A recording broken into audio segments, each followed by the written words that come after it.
আসসালামু আলাইকুম রহমতুল্লাহ।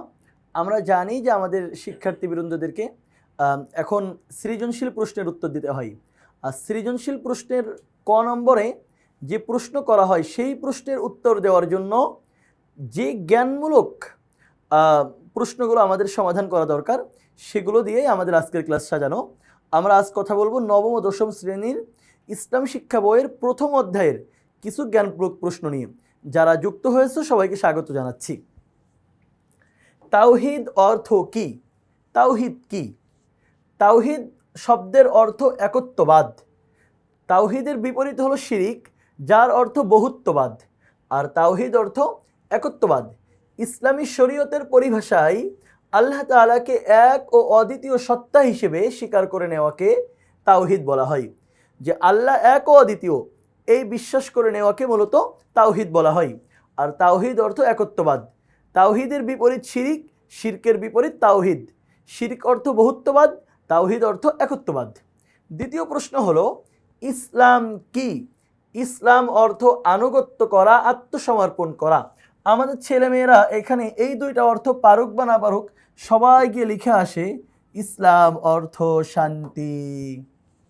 আর স্যাররা সুন্দর করে কি করে কেটে দেই।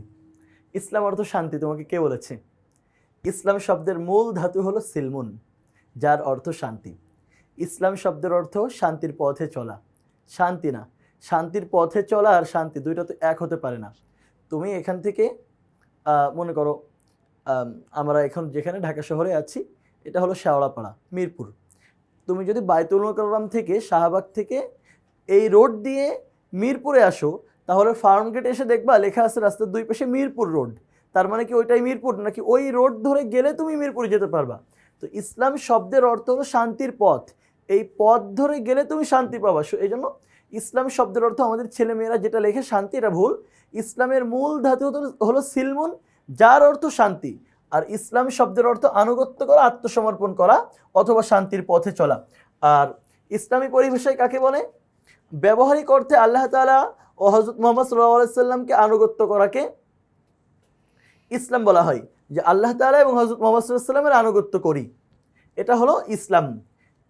2 নম্বর প্রশ্ন আমরা পড়লাম। 3 নম্বর প্রশ্ন হলো আখেরাত কাকে বলে? আখেরাত অর্থ পরকাল। আমরা এখন যে দুনিয়াতে আছি এটা হলো ইহকাল, আর মৃত্যুর পরে আমাদের আরেকটা জীবনে যেতে হবে, সেটা হলো পরকাল। সেটাকে আখেরাত বলে।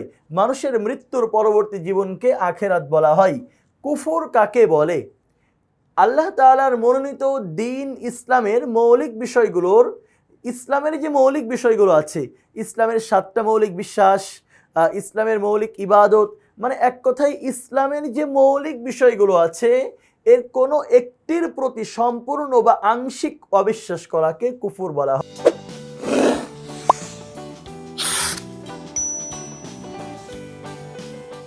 হয়। এটা তোমাদের সামনে একটু স্পষ্ট করি। মনে করো মুসলিমদের জন্য একটি গুরুত্বপূর্ণ বিশ্বাস হলো ফেরেশতাদেরকে বিশ্বাস করা। এখন কোনো একজন ব্যক্তি সে ফেরেশতাদেরকে বিশ্বাস করে, সব ফেরেশতাকে বিশ্বাস করে, কিন্তু নির্দিষ্ট কোনো একটা ফেরেশতাকে বিশ্বাস করে না। কিন্তু আল্লাহ সেই ফেরেশতার কথা বলেছেন বা রাসূল সাল্লাল্লাহু আলাইহি ওয়াসাল্লাম বলেছেন, তাহলে সে আংশিক বিষয়ে অবিশ্বাস করলো। আংশিক বিষয়ে কেউ যদি অবিশ্বাস করে, অস্বীকার করে, তাহলে সে কুফরি করে। আর যে কুফরি করে তাকে বলা হয় কাফের। এটা হলো ঈমানের বিপরীত। ঈমান মানে বিশ্বাস করা, আস্থা স্থাপন করা, আর কুফর মানে অস্বীকার করা, অবিশ্বাস করা, অনাস্থা রাখা। তাহলে কুফর কাকে বলে? আল্লাহ তাআলা মনোনীত দ্বীন ইসলামের মৌলিক বিষয়গুলোর কোনো একটির প্রতি অথবা আংশিক বিষয়ে অবিশ্বাস করা, অস্বীকার করা। ঈমান কি? কুফরের বিপরীত ঈমান। ঈমান মানে হলো বিশ্বাস করা, আস্থা স্থাপন করা, শরীয়তের যাবতীয় বিধিবিধান, ইসলামের যত অনুষঙ্গ আছে সবগুলোকে 3টা কাজের নাম: অন্তরে বিশ্বাস করা, মুখে স্বীকার করা এবং সেই অনুযায়ী আমল করা। এই 3টার সমন্বিত রূপ হলো ঈমান। কিয়াস কি? কোরআন ও সুন্নাহর আইন বা নীতির সাদৃশ্যের ভিত্তিতে বিচার বুদ্ধি প্রয়োগ করে পরবর্তী সময়ে উদ্ভূত সমস্যার সমাধান দেওয়াই হলো কিয়াস। আচ্ছা, কোরআন ও সুন্নাহর যে আইন আছে, যে নীতি আছে, এই নীতির ভিত্তিতে, এই যে কোরআন ও সুন্নাহ তো একটা মূল নীতি, এই মূলনীতির ভিত্তিতে পরবর্তীতে কোনো সমস্যা হলে সেটার সমাধান দেওয়াকে বলা হয় কিয়াস। রিসালাত কি? রিসালাত শব্দের অর্থ বার্তা, চিঠি পৌঁছানো। মহান আল্লাহ তাআলার পবিত্র বাণী মানুষের নিকট পৌঁছে দেওয়ার দায়িত্বকে রিসালাত বলা হয়। মহান আল্লাহর পবিত্র বাণী মানুষের নিকট পৌঁছে দেওয়ার দায়িত্বকে বলা হয় রিসালাত। আর যারা রিসালাতের দায়িত্ব পালন করেন তাদেরকে বলা হয় নবী রাসূল। এরপরের প্রশ্ন হলো রিসালাত কাকে বলে? উত্তর একই।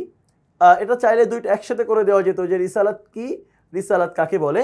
মহান আল্লাহ তাআলার পবিত্র বাণী মানুষের নিকট পৌঁছে দেওয়ার দায়িত্বকে রিসালাত বলে, একই কথা। তোমাকে যদি প্রশ্ন করা হয় যে ঈমান কি বা ঈমান কাকে বলে, উত্তর তো একই। যদি প্রশ্ন করা হয় কুফর কাকে বলে বা কুফর কি, উত্তর তো একই। সুতরাং রিসালাত কি, রিসালাত কাকে বলে, উত্তর একই। কুফরের পরিচয় দাও। আমরা আগেই বলে আসছি আল্লাহ তাআলার মনোনীত দ্বীন ইসলামের মৌলিক বিষয়গুলোর কোনো একটির প্রতিও সম্পূর্ণ বা আংশিক অবিশ্বাস করাকে কুফর বলা হয়। আকাইদ শব্দটি কোন ধরনের শব্দ? আকাইদ শব্দটি আকিদা শব্দের বহুবচন, মানে আকাইদ শব্দটি বহুবচন, এটা হলো আকিদা শব্দের বহুবচন। আকিদা মানে হলো বিশ্বাস, আকাইদ মানে হলো বিশ্বাস সমূহ বা বিশ্বাস মালা। এটা আরবি শব্দ, এই যে এখানে লিখে দেওয়া হয়েছে। আকাইদ কাকে বলে অথবা আকাইদ কি, একই কথা, একই উত্তরই হবে। ইসলামের মৌলিক বিষয়গুলোর প্রতি দৃঢ় বিশ্বাসকে আকাইদ বলা হয়। আকাইদ কাকে বলে এটারও যেই উত্তর, আকাইদ কি এটারও সেই উত্তর।